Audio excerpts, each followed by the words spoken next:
I want to talk today about a visit I made to Jerusalem this year. I went in September to Jerusalem because I felt that I had this word that I should go and celebrate the three feasts of trumpets, atonement and tabernacles in the city of Jerusalem. So in September I went for a month and I stayed in Jerusalem on a rooftop looking down over the temple site.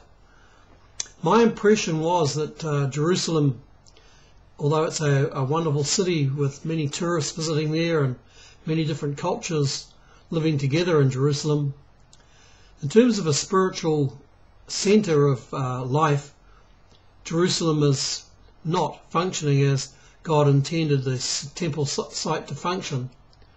When you look at Jerusalem and you look at the temple site, you do realise that there's only a big area of no temple on there except two Muslim mosques on the Temple Mount. And what the Jewish people have to remember Jerusalem by is a retaining wall that was built by King Herod, and this is the Hakotel.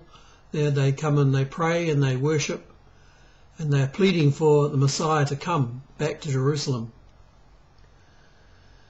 What Yeshua, Jesus Christ, said in his gospel, the Gospel of Matthew, was that he was going to send prophets and wise men and scribes to Jerusalem, but the people would kill them and they would not accept these people that Yeshua had sent.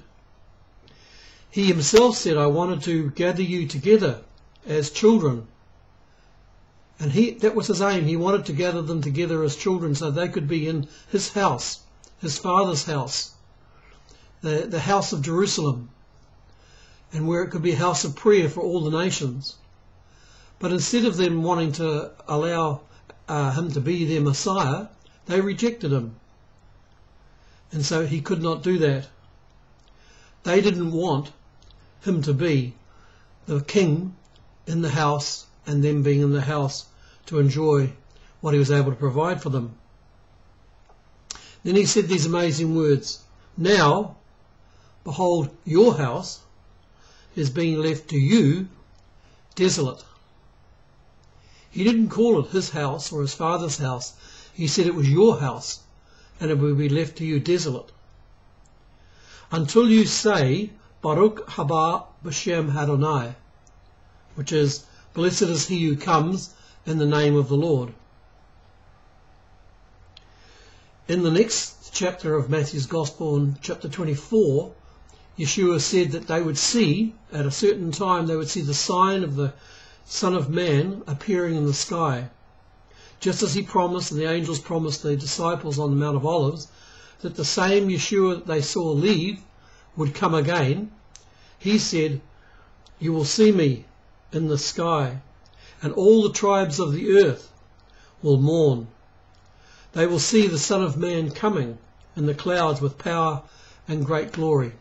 No wonder they'll be mourning, because they will realize that this was Yeshua HaMashiach, the Messiah who came the first time and wanted to gather them together as children and make a house of prayer for all the nations.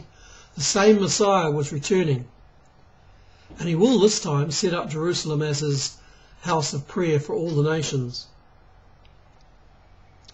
What this reminded me, and as I looked on those 3 weeks I was in Jerusalem, looking down on the vacant Temple Mount where the two big mosques the Muslims have erected stand, it reminded me that in my life, the centre of my life has to be God himself.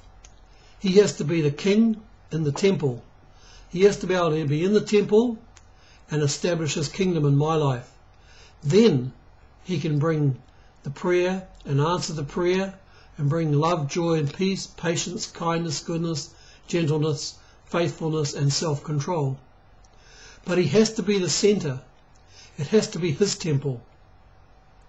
I must decide whether I want to accept him as king and his plan for my life and welcome him into my house so that he can make it his temple, or I can choose to keep my house for myself and have me be the king But then the word comes from Yeshua HaMashiach, your house will be left to you desolate. I need, and we all need, to welcome God's Messiah, saying, "Blessed is he who comes in the name of the Lord." Baruch haba b'Shem Adonai.